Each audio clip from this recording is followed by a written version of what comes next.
Yes, everyone. We are here talking about a Hawkeye victory.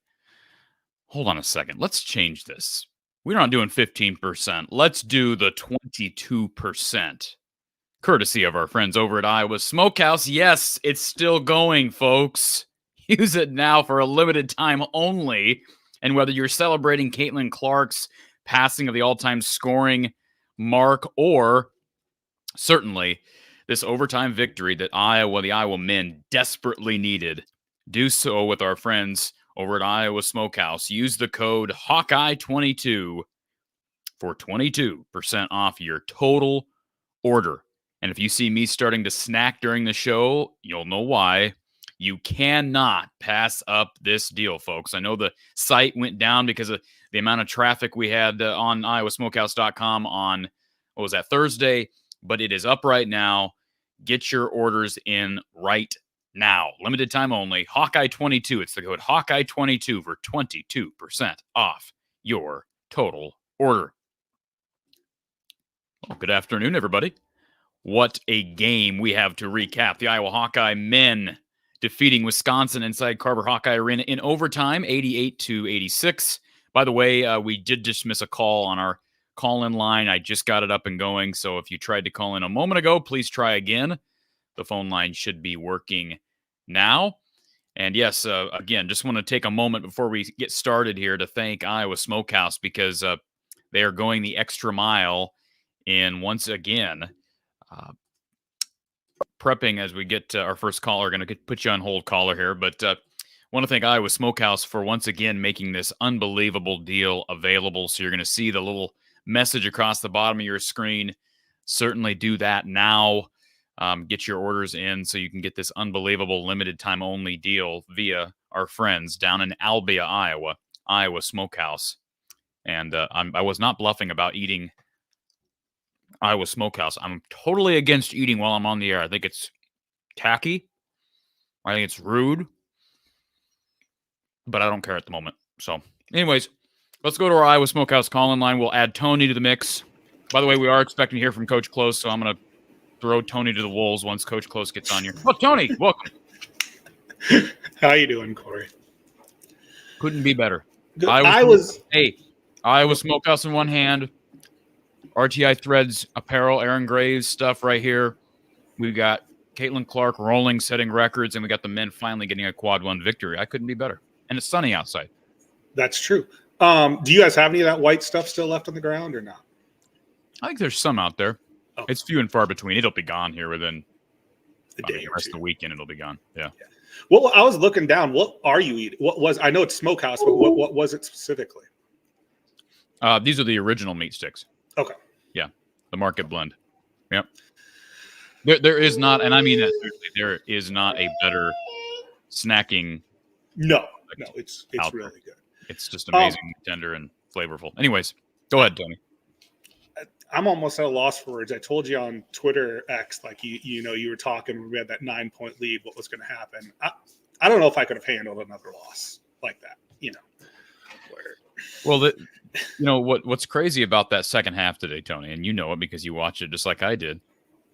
It felt like the same exact story as they are up 9 and begin to, they go through the scoring drought. And of course, scoring droughts, when Iowa has blown these leads, the scoring droughts have been coupled with mediocre defense, which has been pretty much the storyline all year. And it's not necessarily a deviation from any mean with Iowa basketball.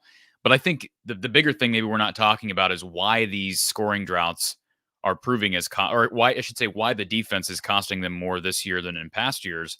I think the obvious answer is because they're not quite as good offensively. I know the numbers are still indicative of a team that's top 10, probably nationally. I haven't looked at the numbers here recently, but they're one of the best teams out there in offense, and they're going to be as long as Fran's at the helm. But I think this is the result of not having a Chris Murray, not having a Keegan Murray, not having a Joe Wieskamp or a Luka Garza or a Peter Jock. They don't have one of those guys this year. So you're more prone to droughts, even though they're really good when they're on. We've seen this team go through scoring slumps, and with a subpar defense, sometimes you can't survive it. And today they were able to battle enough, and I really appreciate the fact that Fran McCaffrey went back to Tony Perkins in overtime for that final look. I thought that was the right call, and I made the comment ahead of time. I said to the guy sitting to my left, I said, go right back. I'd go right back at Wisconsin with Tony and take my chances with a foul call. I have my own comments on officiating that can be saved until later. And I know Gary's probably not going to agree with my comments on officiating.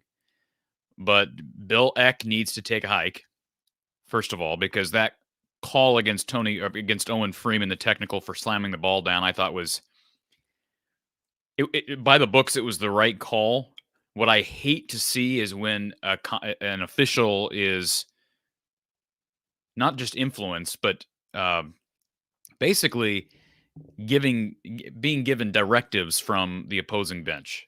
That's what I hate watching. And it was clear Bill Eck did not see Owen Freeman slam the ball to the court. He saw the ball coming down, but the obvious here is he did not know how the ball got up there in the first place. Owen Freeman could have went like this. Like, I know he didn't, but I'm just saying I hate when I see an official make a call based on a bench reaction or the reaction of an opposing head coach. And does anybody like Greg Gard? Can we just address the elephant? Nobody likes him. Nobody likes Greg Gard. There is not I would venture to say there's not a single coach in this conference that likes Greg Gard.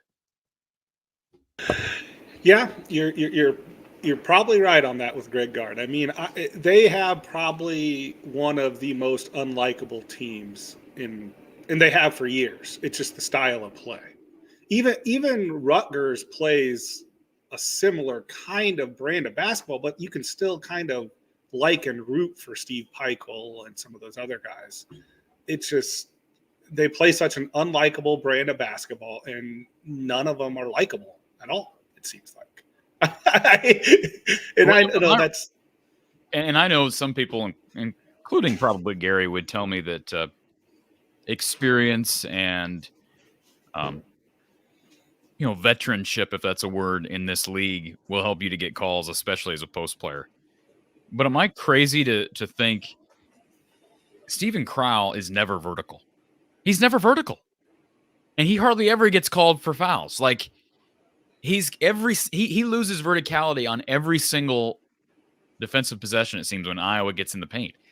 And I don't understand why that's so difficult. Iowa is punished. Owen Freeman, and I think rightfully so, is punished every time he fails to maintain verticality. I just wish that was consistent because Crowell hardly ever is vertical, if ever. I think some things also are that when we do that and go into the paint, we don't seem as under control as the other teams. Like there's a lot of teams where Tony Perkins, a lot of times this game where Tony Perkins just went into lane without a single care, or except I'm just going to put my head down and try to draw a foul. Where Wisconsin, when they were drawing those fouls, were going with a purpose, and actually they were going to be at least decent shots that were put up instead of just throwing it up. That's what it seemed like to me, at least.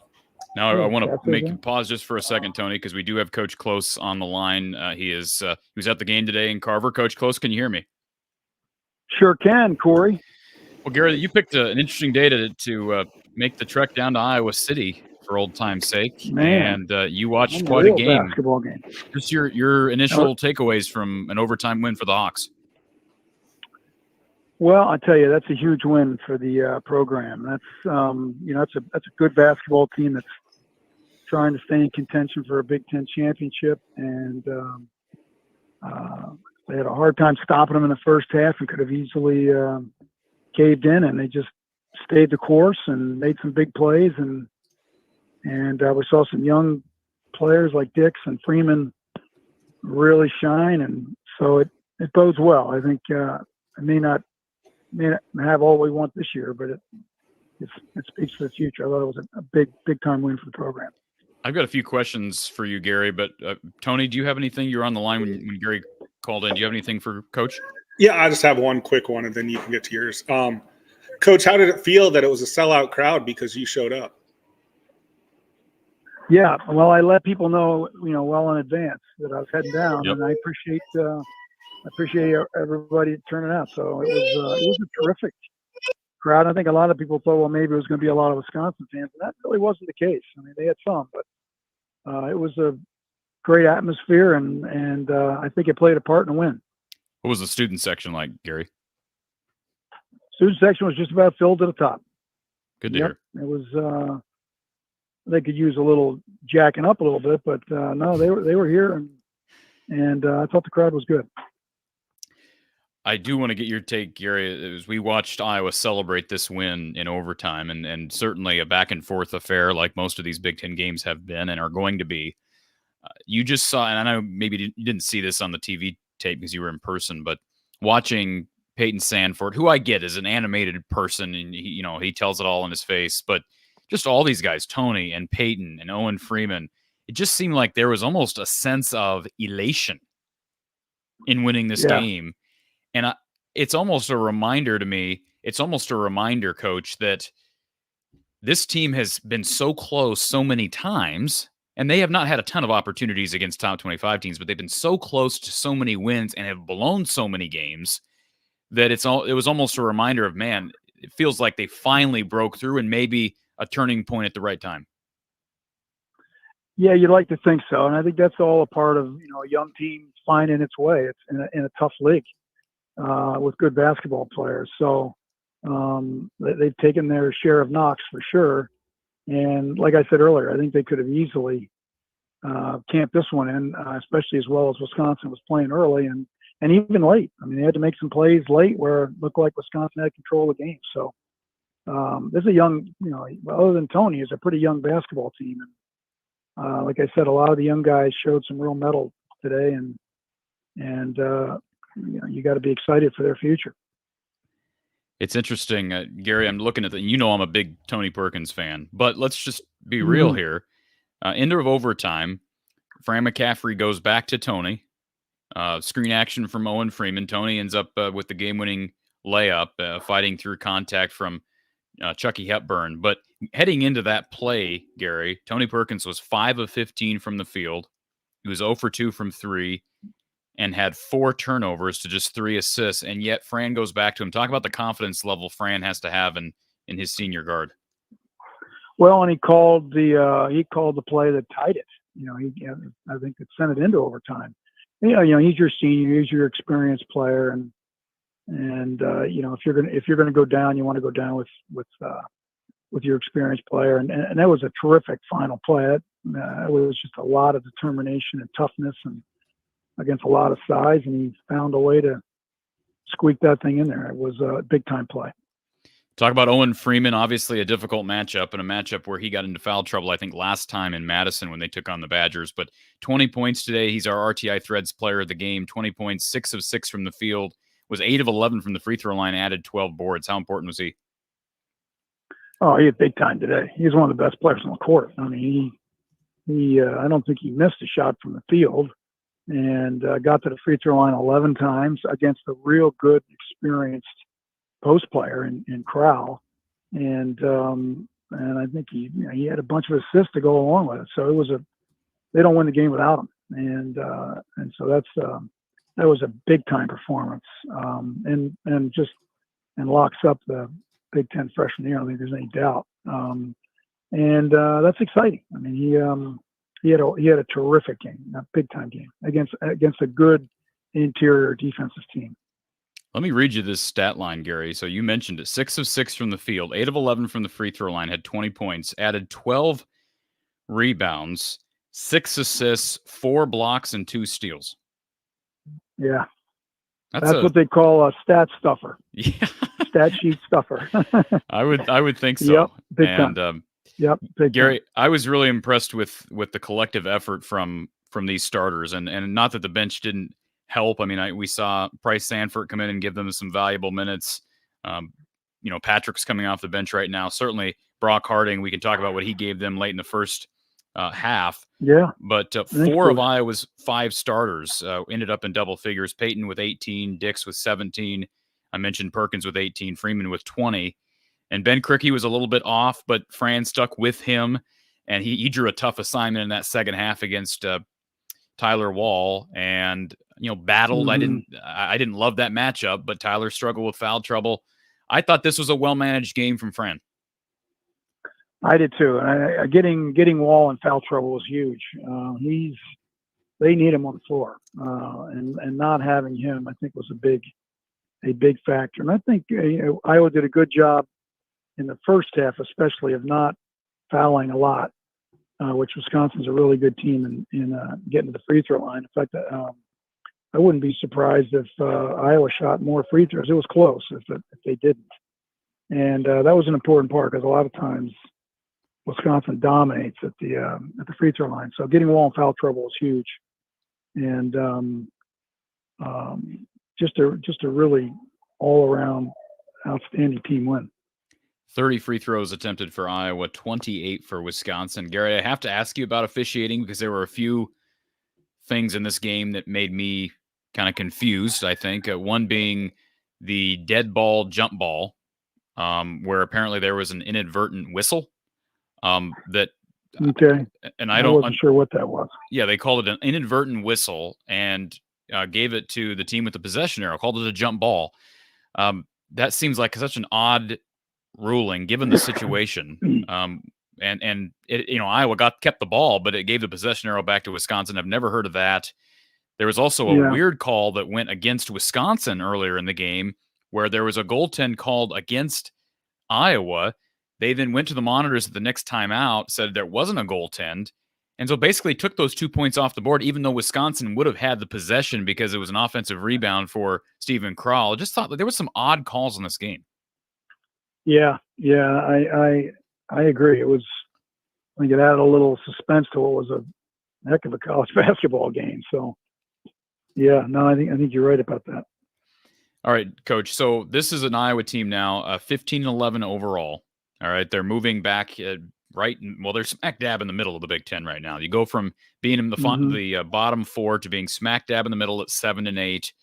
We know the road ahead, and they're going to need. Got 4 guys in double figures with their starting lineup. They're going to need that in a lot of these games. You get Michigan State on the road here in a few days. You get Illinois on the road after that, and certainly I would think their NCAA tournament hopes will be written over these next 2 games. Just your thoughts on the road ahead. This is a gauntlet to finish the year. Yeah, no, that's a huge call. Illinois, it's looking like it's going to come down to Illinois and Purdue for the Big Ten title, and they're really difficult to beat at their place. And Michigan State's playing the best they've played all year, and they're fighting for an NCAA tournament. They need every win they can get, so they're going to have to play really well to win either one of those games. I think he'd probably be thrilled if they could win one of those 2, but obviously they probably need to win both to stay in the hunt in the regular season. So for a tournament berth. So real tough road ahead. But let's enjoy this one for a little while longer. Yeah, opportunity to enjoy this one over the weekend. And, let's not forget, Gary, you and I know we're both at that game last year. This game went into overtime a year ago in Carver. And Wisconsin came out on top in that one. So a good get them back win for the Hawkeyes, and they'll take on Michigan State here in a few days. Travel safely back to Wisconsin, Gary, and we'll talk to you then. Appreciate it, Corey. Yep. Thanks, Coach. Appreciate it. Appreciate Coach Gary Close, as always, for being a part of the show as he makes the trek back up to the Madison area. We are live taking your calls, taking your comments following Iowa's 88-86 win over the Wisconsin Badgers, a top 25 team, and a quad 1 win for our Hawkeyes. I want to thank RTI Threads. I touted the Iowa baseball merch the other night over at Iowa Baseball Swarm. Yes, RTI Threads over in North Sioux City is now in a partnership with the Swarm and Iowa Baseball. Yes, team and player apparel available by visiting iowabaseballswarm.com. Check out the newly launched website, www.iowabaseballswarm.com. And, of course, all the football apparel and player apparel for a number of athletes still available at rtithreads.com. You see I've got the Aaron Graves Gravedigger shirt on right now.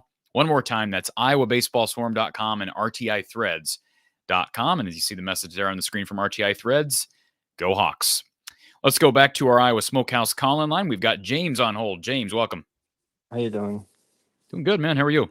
It was a good win. Obviously, we needed it. I don't know, like Coach Close said, I don't know if we went out just because Illinois is a tough place to win at, and I think we kind of have to win out to get to March Madness. At least that's my feeling. I don't think we can lose any more to get in. So I feel like we kind of have to win out, so it's going to be tough. But it was a good win, way to fight back. Obviously, they were down 13 in the first half, fought back again. I know Minnesota, they were down, 20 in the second half, and won that game too. So kind of seems like they play better when they're down early. But you also don't like to see a 9-point lead. They just can't put the ball in the hole at some points, and that kind of hurts them. They're not good enough defensively. And those droughts, right? I said that at the outset, like they're just not good enough. And we've seen this with past Iowa teams, even when they had a lot of scoring weapons like Jordan Bohannon and the Murray twins. There still were nights where, you go through a 6 and 7 minute stretch, and that's the game. I remember them losing a game against Indiana on a weeknight. Was it a year or two ago? I just distinctly remember that game because they could not. They could not. What's the old expression?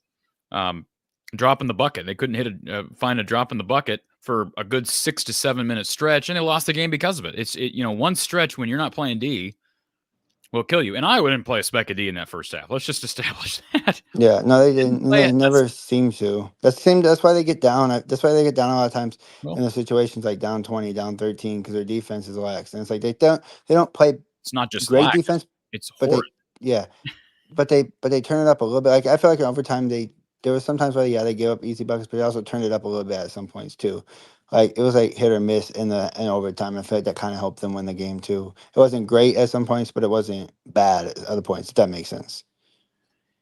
It does, and I'm looking at the stats for Iowa in that first half. Let me pull up the box scores. In the first my bad. Before the second media timeout, they had 23 points. Wisconsin did. Well, you could be right. 47 in the first half. Yeah. I mean, But yeah, a huge start to the game, and Wisconsin shot 6 of 10 from 3 in that first half. They shot 59% from the field overall. I mean, you're fortunate to be down 4 at halftime, Yeah, but for sure. credit to Iowa, they shot 56% from the field and 12 of 14 from the free throw line that first half. Yeah, and a couple of things, obviously. So when you don't want to nitpick it, like you said, the Freeman technical was the right call, but he didn't see it. That's the only thing that made me more mad. Is he wasn't even looking at it. He was looking down the court and then teed him up. That was a little frustrating. Well, wait. What do you? And I understand when you say it's a right call. It's the right the call, and like it call. was a technical, but he wasn't looking. If that makes sense, like it should have been a technical because he slammed the ball, but he wasn't looking. So I don't understand why he called the technical. If that makes That's what I'm sense. saying. It's the right call. It's the Yeah. right call. It's just like going. Yeah, You can't go back to the monitor to call a foul after the fact, and that's basically what you're doing by calling a foul after it was seen by the Wisconsin bench. And like also that, I don't know what in the world that was. We had a caller try to jump on there. Was that you, James, or was that our other caller? No, that was somebody else. This is Lomansky reporting live outside Carver Hawkeye Arena. Lomansky, James, I got to take this call real quick. Lomansky, welcome. I know you're. I had 10-mile-an-hour winds after victory, and my brother-in-law, who went to Bo Ryan's basketball camp, lost, which thrills me to death, Corey. Well, I'm just happy you got there, Lomansky, and I appreciate you calling or texting our text line earlier. What was the crowd like? I know Gary said it was a hoot. It was like you said, and you're always accurate. There's a lot of people coming late, people honk at each other getting late. I don't understand, but I tell you what, about quarter way through the first half, people in their seats, nice crowd, few people. We had about 6 seats empty to my right, but a really full crowd. And I tell you, with 6 minutes left and we know we couldn't finish, the crowd was hopping. It's good to hear. Great. They needed it. They tried to lift them. And my brother-in-law turned to me like during the first half and said, "Freeman's going to kill us. We're going to lose." And Bobby Hansen, first half's going like, "Go to Freeman. They can't handle him." So what a great game for Fran McCaffrey and the Hawkeye faithful, Corey. But I'm glad I got here. It renews my faith in the crowd. Well, I'm glad you got there as well, Lomansky. Probably the best crowd of the year would be my guess. I have not been at a bunch of games, but that was what I saw from television. And let's not forget that you touted Owen Freeman, the numbers he put up tonight on 6 field goal attempts. 6 field goal attempts. So he's not a guy who hunts shots. He's efficient inside, and if he's making free throws, he's darn near impossible to stop. People should go to the game because it's just a thrill to talk to the fans around you that have so much knowledge. It's just a thrill to get to a game. You kind of forget that when you watch too much on TV and don't get here. I encourage everybody to get to a game and talk to your neighbor. It's fantastic. Well, Lomansky, safe travels back home, sir, and appreciate you calling in. And, well, you better get down to Carver more so they can get more wins. Have a good show, and a lot of your takes are right on the money. So you keep nailing the nail on the head, and if you want a longer report from Carver, I'll give you some notice when I come next time. Sounds good, sir. Thank you, Lomansky. Yep. Great talking to you. Appreciate it. All right. Iowa Smokehouse line is, I don't know what happened there. We literally had 3 calls, like, intersect at the same time. So, and You're fine. I put myself on mute, so I didn't say anything if I was talking while he was talking. I respect Lomansky. No, you're good. You're good. Welcome back, James. But no, I was gonna say, like, there was a lot of hit or miss though. Like Tony said, I feel like Tony Perkins was just putting his head down. He wasn't even really looking at any other options with the last 2 shots. And obviously he made the last one, but like I don't think he was really looking at any options. He's like, I'm gonna take this shot whether it goes in or not. Which when it's a tie game, I guess doesn't hurt you, but it could also hurt you too. I like the aggression. That's all I'll say. I like a guy who's willing to put his head down and go. Because how many of those guys has Iowa really had? None, really. That's why I'm not. He struggled at times from the field. He was hitting the mid range early in that second half, and then I don't know if it was the length from Wisconsin kind of rattled him a bit in that second half, especially down the stretch. But like I said to Gary, I'm just impressed with the fact that Fran went back to him because, I didn't think he was getting a real fair whistle down there either. That's my opinion. I'm sure Gary would disagree with that as well. But I thought it was the right call, the highest percentage shot, especially when you're tied. You don't need a 3 from Peyton or from Josh. I thought it was a good play call, and I was glad that Frank used that timeout in overtime. But especially when you're like, and I'm not saying you're wrong. I don't think he got a fair whistle, but sometimes it seemed like he was looking more for the foul than he's worrying about making the shot. If that makes sense. Yeah, Like he was that trying to might get be the that might have been part of the problem. Yeah. yeah. But that's just kind of what I saw. But like I said, it was a good win, and it's a good note kind of to be on. They did at the end of the game. I agree with you. They did kind of seem like a weight kind of lifted off their chest. The way it looked like they were like, we did it. Like I don't know, maybe when they went on that run in Iowa, it was kind of like in their heads, maybe they're doubting themselves a little bit. I know you never want to think that, but the way that this season's kind of panned out, sometimes you could get them doubts here and there just because it hasn't went their way a lot of times. But that's also a part of basketball, and it's just a game. But I'm also glad to see the crowd out there too. I could wish we could get that every game. They need that support, and I know this year hasn't been what we wanted it to as fans, but you still got to support them no matter what because that's what they're there for. Well, according to Gary Close, they're not out of tournament consideration as it relates to the regular season. So Yeah, if they keep winning, they got a shot. So Yeah. let's just watch one game at a time. and I couldn't get on Thursday, but I want to say congratulations to Kaylin Clark. Obviously, what she did was a great milestone, and she can keep adding to it. Whether she chooses to come back or not, it's always be something everybody will remember. Whether she chooses to go or not. And it was just fun to see somebody like that play at Iowa. And all it talks about Iowa sometimes it's always a good thing for us because a lot of times from some people we get negative talk instead of positive talk. So absolutely, sir. Appreciate the call, James. Yep, enjoy your night. Thank you, sir. All right, let's go back to our Iowa Smokehouse call-in line. Who's on the line?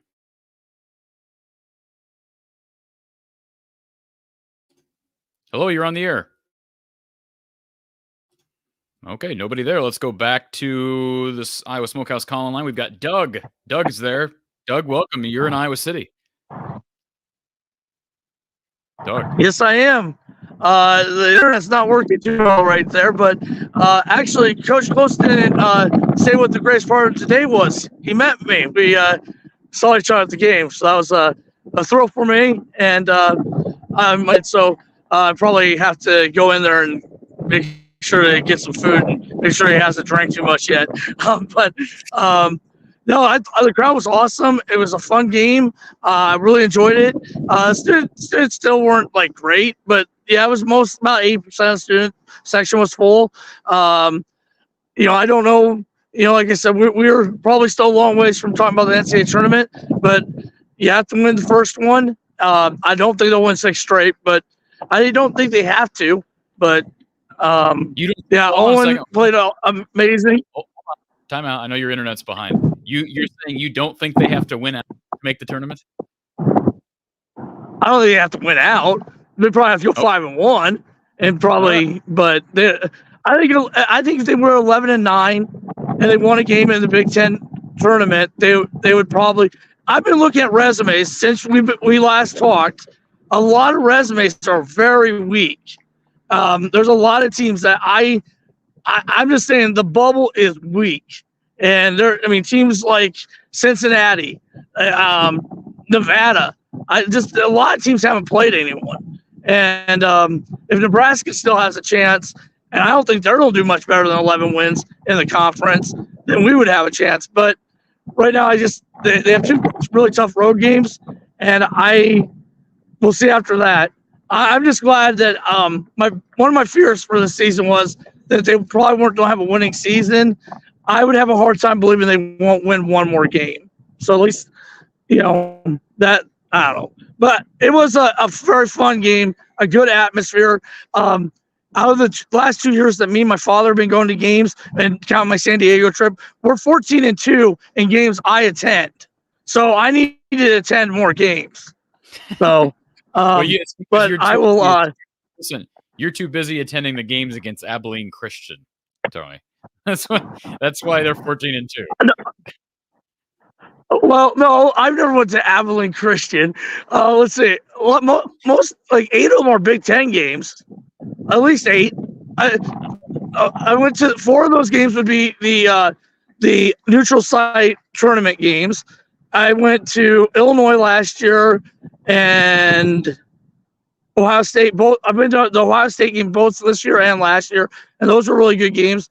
Northwestern last year. Those 14 wins are legitimate. Anyway, like I said, my internet's pretty bad here. I had a lot of fun. It was awesome meeting Coach Close, and I met Ryan too. That was pretty cool. So I just wanted to hope everyone. I hope everyone has a good time, enjoys this win, and we'll see how season isn't 100% over. Plus, I'll watch any game Iowa plays. Thank you. Real quick, Tony, don't log off yet. Real quick, it is never over until it's not over until the conference tournament is over. First of all, you're absolutely right about that. Second thing I have to ask you, because I think they're making the tournament in the regular season. If they win out, maybe. But my question to you, Doug, is this: how's your mom doing? Well, like I said, I'll talk to you later this week because, like I said, I'm getting in and out the coverage. So I appreciate it all. Thank you. Appreciate it. That's an awkward time for him to not hear what I had to say, but hopefully his mom is doing well. He called in the other day and said his mom had a medical emergency recently. So I genuinely wanted to know how his mom was doing. So hopefully she's doing okay. But thank you for calling in, Doug. As a reminder, if you're just joining us, please hit the like button. We are here for post-game coverage following Iowa basketball, both the men and the women throughout the season. Taking your calls, taking your comments. And let's see, we do have the phone line open. So the line is open right now if you want to call. Line is on the bottom of the screen, 515-635-1601, 515-635-1601. Our RTI Threads player of the game today was none other than Owen Freeman, who has won now 8 Big Ten Freshman of the Week awards. He's on track to win 9. And I think this was maybe his best performance as a Hawkeye thus far when you look at it collectively. 20 points on 6 of 6 shooting, 12 boards, 6 assists, 4 blocks, 2 steals, had just 2 turnovers. He is a guy now that I thought he grew up today. Now it's one game, right? It's one performance, but I thought he grew up against one of the better bigs in the country in Stephen Krall. And this was good to see. We've seen him dominate and assert his will against lesser bigs in this conference, and then he struggled in foul trouble against the better bigs. He was in there most of the game. Total for the game, Owen Freeman played 38 minutes, so good on him. Ended up with 4 fouls, but foul trouble did not pin him down like it has in past meetings with Wisconsin. Well, in the past meeting with Wisconsin and some of the better bigs against some of the other better bigs in this conference. So congratulations to Owen Freeman, our RTI Threads player of the game, and likely Big Ten Freshman of the Week again next week. All right, let's go back to our Iowa Smokehouse call-in line. Thank you for calling Iowa Postgame here with Coach Gary Close. Who's on the line? Hello, you're on the air. Hello. How are you doing? Good. Who's on the line? This is Alex. Hey, Alex. How are you? Not too bad. How you doing? I'm doing all right. Well, yeah, man. That's not a bad way to be. That's right. You got it. You got it. Here's my wife. She's doing great, too. She's looking great. Jesus Christ. She's looking great. Great. That's wonderful. What'd you think about the game, Alex? I'm a fan of the game. Everybody had fun, and nobody got hurt. That's true. Wonderful. That is very true, and I did not have a parlay on it, so I don't care. Well, I appreciate you calling in, Alex. This has been the most riveting call I've had all day. I bet. I don't like the squeaking of the shoes. I don't like basketball because of that. They squeak all the time. Pick up your feet. They squeak. They squeak? Well, there is a lot of there is a lot of squeaking. Yes. There is a lot of squeaking. That's yep. There's a lot of squeaking. So that's a good point. I appreciate you calling me, man. I am always one for hanging out, man. Well, you have a good rest of your day, Alex. And if you don't like the squeaking, maybe hockey is something to take up, or you and your wife can enjoy watching together. I know we're in the midst of another hockey season, so enjoy that. And that there's no hockey in Milwaukee, and that's not my wife. She is my paramour. Alrighty. Well, you have a good day, Alex. Appreciate the phone call. This has been a weird day on the phone line. Maybe got to start screening calls. I could have cut him off earlier, but it is what it is. Let's go back to our Iowa Smokehouse call-in line. We've had a lot of callers. That's good. Corey, the other Corey, the other Corey, not the Corey that has the dog named Hawk. This is Corey Seedorf. Welcome, Corey. Good to see you. I'm not going to check to see if I'm live. I've done that every other time, and I'm confident that I'm live here. You're live. I just gotta reiterate a few points that probably have already been echoed, but I have zero seasons that I can draw from any confidence that Iowa will bring defense and energy to their defense, and they did that. That trap on that pick, when they're getting picked and they double down and they trap on that pick on their defensive side, to me was the key in that game. And just their defensive energy they brought was huge. And it's so refreshing to see them bring this kind of energy. Now, they didn't do it the whole game, but that's what got them back in that game. And secondly, we got to give credit to those backups that came in and brought that energy. And I got to credit Fran for putting those guys in and kind of making a statement. They brought energy, and they inspired the rest of the team, and they showed them, listen, guys, you can't come in here nonchalant. You got to bring it. And they brought it, and that set the tone for the rest of that game with the way those backups came in. And especially Brock Harding down the stretch of that first half. And that's one thing I didn't ask Gary, but I thought Brock really, that's a crucial time in the game where you're down 11, 13 points and Tony's not playing well. He's kind of in a funk. Right now the coaching staff has little to no confidence in DeSante Bowen. So that's a lot being placed on Brock Harding. Josh Dix was going to play the whole game because he was rolling. But you need a couple of ball handlers in there. And if it's not Tony, if it's not DeSante, it's got to be Brock. Yeah, really. He's surprisingly strong with the ball. You look at his physical stature and you think he's going to get crushed in there. He's surprisingly strong with the ball. And, but that said, our tournament point guard got it done in the end. And let's just echo the same narrative. We finally have a tournament point guard that is strong with the ball, even against a menace like, Chucky Hepburn. I mean, Tony is that guy that we can rely on in the crunch time, and he can make a difference. And again, I just pray somehow they get into the tournament because of him, I think they could break the spell of the one and done in the tournament because of him and because of this newfound defensive energy they're bringing, at least at times. And, I was at the gym. I got to the gym and I was going to go home early, watch the game. And I thought, I'm not, because they're going to hand the game over like they did against Maryland.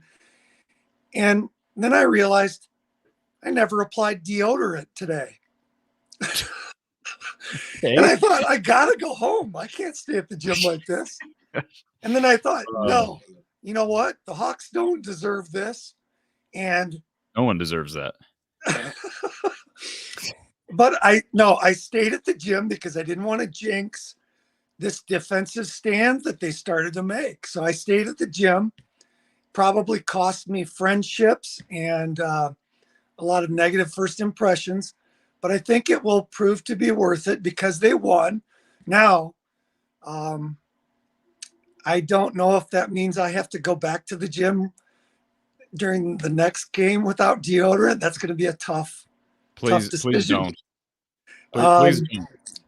But that said, one more thing. We've talked about it in past shows. It's been echoed before. Owen Freeman needed to stop fouling out. he did that. He's grown up. He's found ways to. He was still strong defensively. I think that he didn't get as many foolish fouls. Usually he gets a couple of ticky tacks. And I mean, he got teed up. But I just think he's found himself a solution, at least in this game, to still stay in it, stay physical, defend well without fouling out. That is another bright indication of a bright future for this team, and not in the distant future, in the near future. So I think that's key, and I'm going to be balanced with that because I agree with you, Corey. In this game, he has struggled more often than not against the best bigs in this conference to stay out of foul trouble, and most of it's been he gets that second foul way too early in that first half, and then I think it just affects him the rest of the game. First of all, because he's having this long break on the bench. He played 38 minutes tonight. He's got to avoid. He's too important to this team to be sat really any minutes due to foul trouble. By the way, I want to acknowledge a super chat real quick, Corey. DC Hawkeye with a super chat. I think Iowa crowds can be light at home. You should have been at the Maryland game on Wednesday. You could hear everything Fran was saying to his players and coaches. Frank Garza was there. Just a nice guy. Frank Garza is a really nice guy. But thank you for the super chat, DC Hawkeye.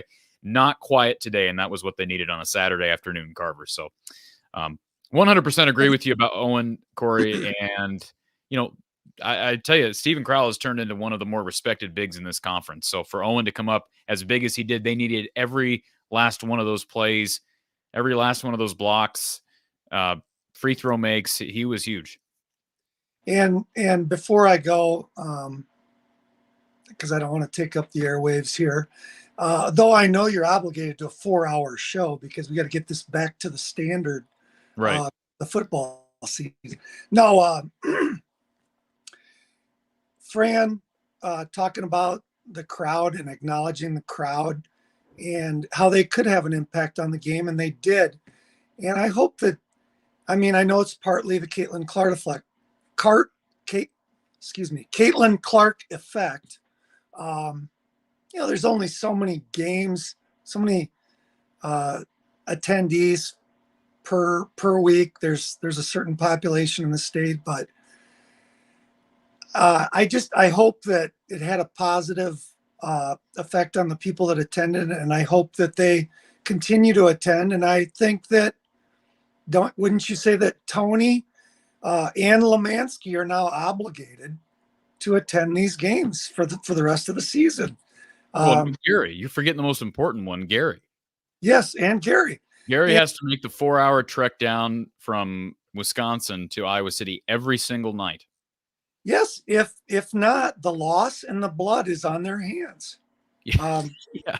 They can't turn their back on the team now. The team needed them. They came through. They attended, and the team sensed that, fed off of that energy, and got the W. They're obligated. So let's just say it the way it is. And lastly, I want to throw this question out there. Out of curiosity, I think we had some recruits in attendance. Just be curious if anyone caught a glimpse of them and maybe what their experience was of the game. Great question. I think of some of these dud games where it's empty, and I think that can't be good for recruits. And I think that, I hope that this game showed what Carver really is all about, because that's the real Carver Hawkeye arena that I watched today. That's what I grew up with, and back in the days of Marble and Horton and BJ. Honestly, Corey, me too. I'm younger than you are, but growing up and watching even the Alford era, there was a time when the Hawks Nest was a real thing, and it wasn't all that long ago. And I know times have changed with television and whatnot, but no, Carver can be so much better than it is for these men's games. We see it with the women every single night. It's better. So it's not just a matter of construction of the arena. I know some people think that's going to solve all. I do think it's part of the problem, but it's not the ultimate solution. Just like firing Brian Ferentz was not the only solution for the Iowa football offensive issues. It's a very similar situation there. Yeah, I'm glad that we've gotten a reminder of what it can look like. And let's not forget this. And the crowd can bring energy to the team, and they did today. And that's the Carver effect. And I hope that fans realize this, and any that can attend can know that they can have an impact on the game, just as the attendees at Kinnick Stadium. It matters. And I mean, that's why you have runs in games. That's why these players' confidence skyrocket through the roof. And I just think, let's just remember, fandom is about bringing energy to your team and positive energy. And fandom can have an effect on a team. And I think it was proven today, because otherwise I think we would have seen what happened in the Maryland game. And I think that when there was a lull in the offense, I think the fans were there to help spur them back and kind of feed some more energy back into that team. And I think it had an effect. I really do. Well, Corey, appreciate you calling in, sir, and let's keep this momentum going. Big game on the road, 2 big games on the road coming up for the Hawks. I reside in Michigan. I might make the trek over to Lansing. I've got to gather up the gumption, but I might be the only one screaming there, but I might just do it. I got to check my schedule here. Anyway, great show again. Go Hawks. Thank you, sir. Appreciate it, Corey. And yeah, if there's going to be a place to go on the road and perform well, it's at East Lansing. That place has been a house of horrors, very similar to Mackey. And of course, the women have a huge road game. I mean, it's a road gauntlet for Iowa basketball here over the next few games, next few days, over the next week. The men play at Illinois, at Michigan State. The women play at Indiana. So it should be impressive. Appreciate Corey calling in. Kelly, thank you for reminding everybody. Please hit that like button. Thank you for being a premium subscriber, Kelly. It does mean a lot, even throughout the football offseason. I know a lot of people tune in for our post-game football coverage, but boy, we are as busy as ever right now in mid-February talking Iowa hoops, both on the women's and the men's side.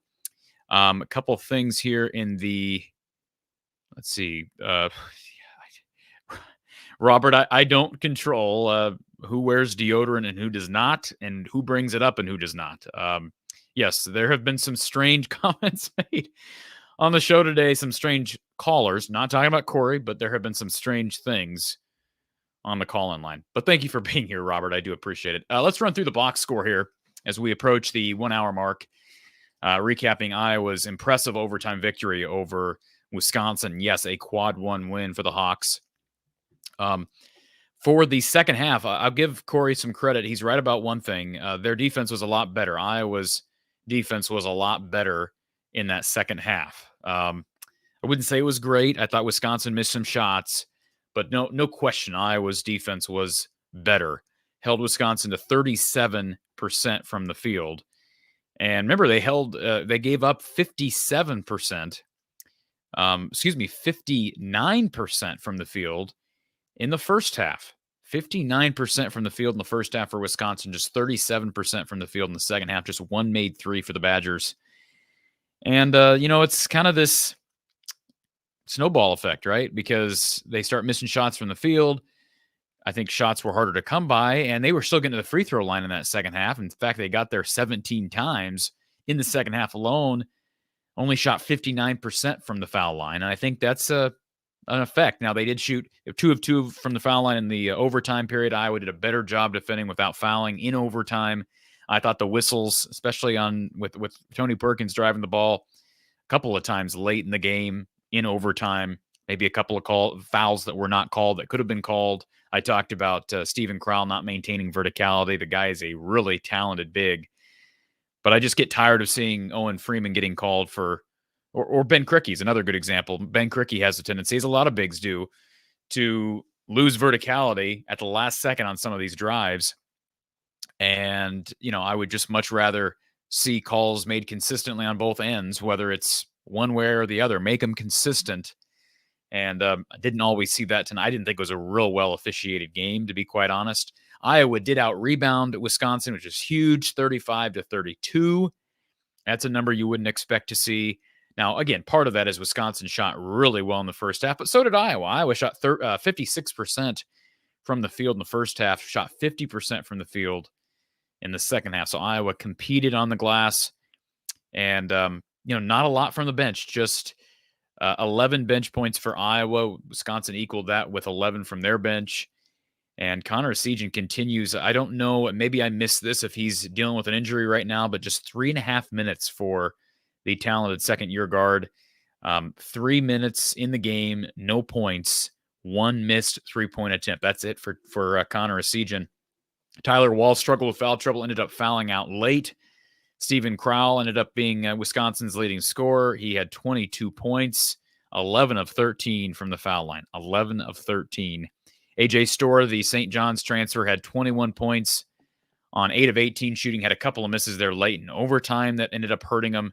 Chucky Hepburn had 18 points along with 9 rebounds. For the Hawkeyes, you have our RTI Threads player of the game, Owen Freeman, a stat sheet stuffing type of afternoon for the talented big from the Quad Cities, or from Illinois, I should say. 20 points, 6 of 6 from the field, 12 boards, 6 assists, 4 blocks, and 2 steals. You see the numbers for everyone else across the bottom of your screen. Josh Dix had 17 points to go along with 5 rebounds.